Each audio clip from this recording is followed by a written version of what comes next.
Hello everyone, मैं doctor प्रगति गुप्ता और आज इस वीडियो में हम बात करने वाले हैं कैसे पोस्ट स्ट्रोक हम घर बैठे हाथ पैर की स्टिफनेस को कम कर सकते हैं। जब भी किसी को पैरालिसिस होता है तो बॉडी में स्टिफनेस आती क्यों है, पहले जानना समझना जरूरी है। जब भी किसी को पैरालिसिस होता है तो ब्रेन के अंदर जब स्ट्रोक हुआ या फिर वहां पे क्लॉट फॉर्मेशन हुआ या आपका वहां पे हेमरेज हुआ, उसके कारण से ब्रेन प्रॉपर सिग्नल्स नहीं भेज पाता बॉडी तक और उसके कारण से आपकी जो मोबिलिटी है वो हैम्पर होती है, मूवमेंट रिस्ट्रिक्ट हो जाती है, जिसके रहते हुए बॉडी में स्टिफनेस जनरेट होना स्टार्ट हो जाती है। क्योंकि आपने देखा भी होगा जब भी किसी को फ्रैक्चर होता है, कुछ समय के लिए प्लास्टर लगता है, कास्ट लगता है, जब प्लास्टर कास्ट खुलता है उसके बाद भी आपकी बॉडी में स्टिफनेस होती है, उस जो आपका लिम्ब है वो स्टिफ रहता है। तो धीरे धीरे एक्सरसाइज और फिजियोथेरेपी की मदद से वहां की स्टिफनेस कम होती है। तो वैसा ही सेम हमारा पोस्ट स्ट्रोक कंडीशन में बनता है, क्योंकि आपकी जो बॉडी है उसके अंदर मोबिलिटी नहीं हो पा रही, इसके रहते हुए वहां पर स्टिफनेस आना स्टार्ट हो जाता है। तो हम कैसे स्टिफनेस को रिलीव कर सकते हैं घर बैठे। अब इनिशियली जब किसी को पैरालिसिस हुआ ही है तभी से हमें मोबिलिटी एक्सरसाइजेस करवाना स्टार्ट करना है।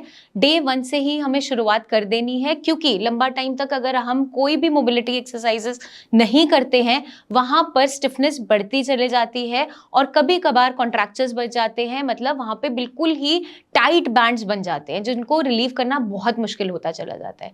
तो डे 1 से ही आप लाइट एक्सरसाइजेस अगर स्टार्ट करोगे तो वहां पे स्टिफनेस नहीं आती। सबसे पहले हमें हल्की हल्की स्ट्रेचेस करना इंपॉर्टेंट है। शुरुआत में अगर आप खुद से नहीं कर पा रहे हैं, एक्टिव एक्सरसाइजेस पॉसिबल नहीं है, तो पैसिव एक्सरसाइजेस पे फोकस रहेगा, मतलब कोई और आपको एक्सरसाइज करवा दे। तो आपको क्या करना है, अगर मान लीजिए किसी की फिंगर्स बिल्कुल बंद है, स्टिफ है, रिस्ट भी नहीं खुल पाती है, वहां भी मूवमेंट नहीं है, तो आपको दूसरे हाथ की सपोर्ट से या फिर किसी केयर टेकर की सपोर्ट से इन फिंगर्स को डेली बेसिस पे खोलना है। रिस्ट की मूवमेंट्स पकड़कर करवानी है, लेफ्ट राइट आगे पीछे इस तरीके से करवानी है। एल्बो अगर किसी की ऐसे रहती है तो उसको खुलवाना है।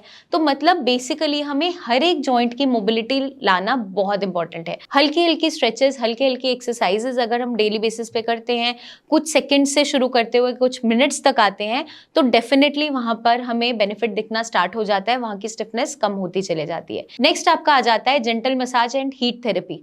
अगर बहुत ज्यादा स्टिफनेस बन गया है तो लाइट मसाज क्या हेल्प करती है, वहां की सर्कुलेशन को बेटर करती है और वहां जो अकड़न बन रहा है उसको रिलीव करने में हेल्प करती है। बस ध्यान क्या रखना है, जोर की मालिश नहीं करना, क्योंकि कई बार फिजियोथेरेपिस्ट मना करते हैं कि वहां पर आपको कोई भी मालिश नहीं करना। वो इसलिए मना करते हैं क्योंकि पता नहीं होता कौन किस तरीके से मसाज कर रहा है। बट अगर आप लाइट जेंटल हैंड से मसाज देते हैं, नीचे से ऊपर की डायरेक्शन में मसाज करते हैं, जैसे हम कोई भी लिनेमेंट ऑइंटमेंट लगाते हैं, बहुत हल्के हाथ से आप करते हो, तो डेफिनेटली वहां का सर्कुलेशन खुलता है और स्टिफनेस कम होती चली जाती है।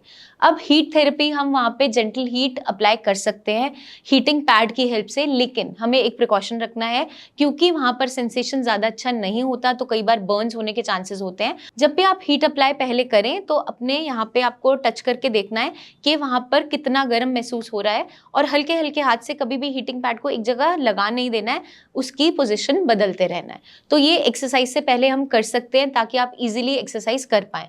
तो ये सारी की सारी चीजें हमें डेली रूटीन पे करना है। साथ में हमें ध्यान रखना है कि direct exposure to AC and fan ना हो, मतलब रूम को वेंटिलेट जरूर करना है। एसी फैन आप चला सकते हैं, ऐसा नहीं है भरी गर्मी में सब बंद करके रखना है, क्योंकि पेशेंट को बहुत ज्यादा एंग्जाइटी, घबराहट ये सब होना स्टार्ट हो जाता है। बस डायरेक्ट कॉन्टैक्ट ना हो, मतलब कि उनके बिल्कुल सामने एसी की हवा ना आ रही हो, वेंट को थोड़ा सा ऊपर रख के एक नॉर्मल ऑप्टिमम सा टेम्परेचर मेंटेन करके आप चला सकते हैं। बिल्कुल आपको चिल करके नहीं चलाना है, बट ऑप्टिमम टेम्परेचर हम मेंटेन कर सकते हैं। ये सारी की सारी हमें प्रिकॉशंस फॉलो करनी है। जब तक हम कोई भी एक्टिव एक्सरसाइजेज नहीं कर पा रहे हैं तो केयर टेकर्स को डेली रूटीन में थोड़ी थोड़ी एक्सरसाइज जरूर करवानी है, ताकि बॉडी में मोबिलिटी बनी रहे और स्टिफनेस ना आए। ये सारी अगर चीजें हम करते हैं तो घर बैठे हम स्टिफनेस को कम कर सकते हैं। खाने में स्पेशली ध्यान रखना है, बहुत कोई भी ठंडी चीजें नहीं हमें खानी है, हम रूम टेम्परेचर पे कंज्यूम कर सकते हैं। पानी आप पीना चाहें मटके में आप डाल के रख सकते हैं, डायरेक्टली फ्रिज का पानी नहीं पीना है, क्योंकि जितनी भी आप कोल्ड आइटम्स का इंटेक करेंगे बॉडी में स्टिफनेस और ज़्यादा बढ़ती चले जाएगी।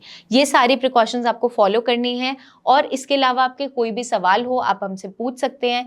नीचे दिए हुए नंबर्स पर हमारे टीम ऑफ डॉक्टर्स को आप अपनी प्रेजेंट कंडीशन की वीडियो भी शेयर कर सकते हैं, या फिर कोई रिपोर्ट्स आप शेयर करना चाहें तो रिपोर्ट्स भी भेज सकते हैं। जल्दी हम आपसे फिर मिलेंगे, तब तक के लिए आप इन सारी टिप्स को फॉलो कीजिए और हमें बताइए कि आपको कितना बेनिफिट मिला। टेक केयर, अपना खास ध्यान रखिएगा।